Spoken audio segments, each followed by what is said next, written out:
So I've been meaning to update the character renders of the Alice in the Stars cast for a while now because the old art was starting to look a little outdated. And by outdated, I mean that this was drawn all the way back in 2023 and it is now 2025, so it's safe to say my style has had some changes during that time. Anyways, I thought I'd let you guys watch me draw these while I go on a special little Alice in the Stars yap session. I'll talk about episode 2 updates, which I know you guys have been looking forward to, the process of designing the characters, and some other fun facts, and really whatever else I feel like talking about in this video. Now I know what you're thinking. Episode 2. Where is it? What's happening? Why am I not seeing episode 2? Oh my gosh, I'm going crazy. Where is it? Don't freak out. Episode 2 is still happening, like I'm still making it. It's coming. I'm actually reaching the halfway point of production as we speak, and I am going to be aiming for a late summer or possibly late winter release, depending on how things go. Another thing to note is that this episode is actually longer than episode 1 was. As of right now, it's estimated to have a 36-minute runtime. And for comparison, the first episode was 30. I am really excited to show this episode off because not only do we get to meet new characters like Equinox and Snowball, for example, but we'll also get to explore some of the other characters and their dynamics to each other, like Cosmo and Nebula. They get a lot of time to shine in this episode, and they are an absolute hilarious duo. I love writing their interactions together. There's also this insane action sequence that I'm fighting for my life trying to animate, but it's gonna look so good when I pull it off. But oh my god, is it a lot of work? I don't know why I did that to myself. Because it's cool, that's why. This series has a bit of a genre hop thing going on with its episodes. So episode 2 is Western, but this episode, I think the visuals that I have going on here are some of the best that I've ever animated in my whole life. I'm really seeing a step up in quality and I'm extremely happy about that. Like this episode to me, it just looks beautiful. You guys are not ready for this. Now, if you truly can't handle the wait and just need to see some of those sneak peeks from episode 2, then you'll want to head over to my Patreon where I have uploaded almost 200 posts full of GIFs, screenshots, concept art, music, whips, and so much more. I drop episode updates on the 1st of every month, so you'll be able to see my detailed progress charts, goals, and all those sweet, sweet sneak peeks that you've been dying for. But yeah, episode 2 is still being made, it is happening, and it will be hopefully released by the end of the year. Okay, now that that's over, let's get back to the actual character renders that I'm drawing right now. I've been trying to keep my style as consistent as I possibly can, especially because I don't want my style to suddenly shift in the middle of an animation to the point where it's jarring to the viewers. Like some past animations of mine. But this is inevitable. My style is bound to change over time, and that's okay. Besides, I like making little comparison shots so I can look back and see how much I've improved. It's been pretty consistent ever since I began animating the first episode of Atlas in the Stars, but I'd say my style definitely got a bit sharper as time went on. You can see that my shapes used to be a little bit rounder. My main goal here was to push the poses of these new renders in order to really capture the personalities of these guys. Upon first glance, you should now be able to get a clear idea of how these characters act. For example, you can probably tell right off the bat that Nebula is just done with everybody's shenanigans here. She's got her little impatient foot tap, she's holding her head, she's just done. Now we've got Quasar, who is aura farming right now. He's doing way too much, but we love him for that. I really wanted to showcase his powers in his new render, just to really give you an idea right off the bat, like, oh man, he's got powers, he's probably not to be messed with, right? And then we've got Atlas, and as we know, she's got this bold, smug, reckless attitude going on, so I kind of wanted to showcase that with her render. So she's just smugly pulling on her gloves, her little spacesuit gloves. And then we got Atmosphere, and he's always looking on the bright side of things, like he's a really optimistic guy. So I made sure to give him a cute little pose where he's holding his hands, he's joyous, he's so happy, he's got his little foot up in the air, like, I don't know, he's just a happy little guy. Now Equinox is striking this strong pose and they're holding a lasso to help emphasize what they do. So like I said before, episode 2 has that whole western country vibe going on, so you can kind of tell that Equinox is probably wrapped up in all of that, right? And then we got Cosmo, and he's just a chill, laid-back guy. Like, he does not care what's going on, he's just there. He's here to have fun. Now, something that I'd also like to get into is the history of the designs of these characters. Unless you've been following me for a long time, you probably don't know that these guys used to look like this.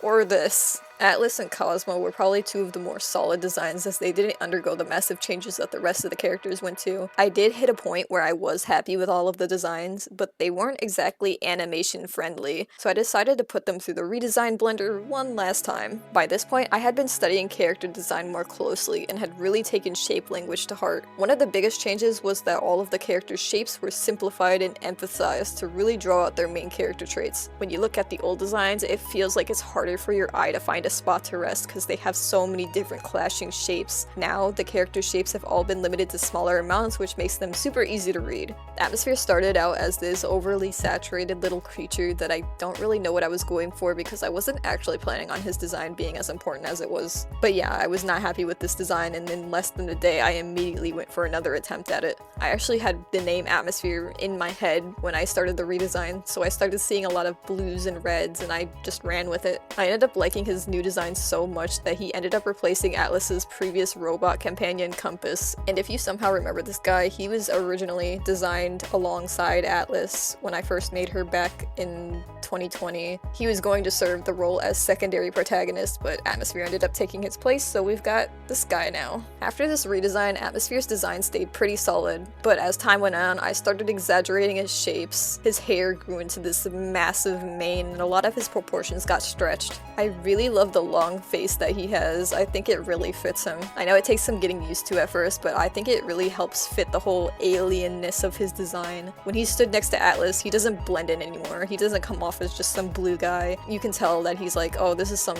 entirely different species. Back in the past, him and Atlas used to have this whole same face syndrome going on, and I'm really glad that I was able to differentiate their designs more so you could really tell them apart. Quasar started off as this character named Desolate, who was this bug-looking alien who still served the role of series antagonist, but I just hated this design as there was way too much going on, and he really didn't carry that intimidating look that I wanted. Eventually I wanted to attempt his design again, so I went for more of a lizard reptile kind of look to him, which I really ended up enjoying. I liked that slimy, slithery look to him. I also want to throw it in there that Quasar was heavily inspired off of the vibes of Everything's music, like all of their music, like not just a specific album. And he still is kind of to this day. Like there's a lot of songs that I associate with him, especially from the newer albums. I really like his long cape because it adds to the mysteriousness of him. Because really, nobody actually knows what this guy has going on. Even those closest to him like Nebula and Cosmo, he's still just a complete mystery to them. He's just like that. That's Quasar. He's this cold, mysterious leader of this planet that he has to feed in order to survive. In one of his more recent designs, he did have this staff that he used to carry around all the time, but I figured it would probably be better if the power that he had was actually inside of him and not just channeled through some object. It would hold more weight if he was the actual source of this power. It's also easier to work with too. Like I don't want to be drawing that staff all the time, so it just comes down to cutting costs as well. Goodbye, Quasar's old staff. You were a cool concept, but you know. It's also funny because this staff was almost going to make it into the first episode. Like it was in the storyboards, but I just was like, no, I'm not doing this, so I just cut it. Now, Nebula was a design that I could just not figure out for the life of me. She was actually supposed to have Cosmo's role, which is being Quasar's guard, which is why a lot of her older designs have this fierce warrior look. But then I realized this probably wasn't the path that I wanted to take with her character, and I thought maybe more of an assistant role would work better. She's got her hair up, she's got a suit and tie, she's all professional looking. Nebula is easily one of my favorite designs because she's just so fun to work with. Her shapes are the easiest out of any of the characters. She's very expressive, so I love pushing her expressions a lot. But I'm afraid that concludes my yap session. I hope you guys liked enjoying hearing me ramble about these characters in the show, and I would love to hear what you guys are excited for in episode 2. Tell me who your favorite characters are, who you want to see more of, what you think is gonna happen. I'd love to just hear it all. I had a lot of fun remaking these renders, and hopefully I will not need to remake these at all because my style has been pretty consistent for a minute. But as always, yeah, thank you guys for watching my stuff, and I cannot wait to bring you more. So keep an eye out for updates on episode 2, and if you really want to get a closer look at episode 2, you can go over to my Patreon. There's so many cool things that you can look at. And speaking of Patreon, here's a list of all of my wonderful supporters that help me do what I do. I will see you guys next time, and hopefully it'll be something episode 2 related.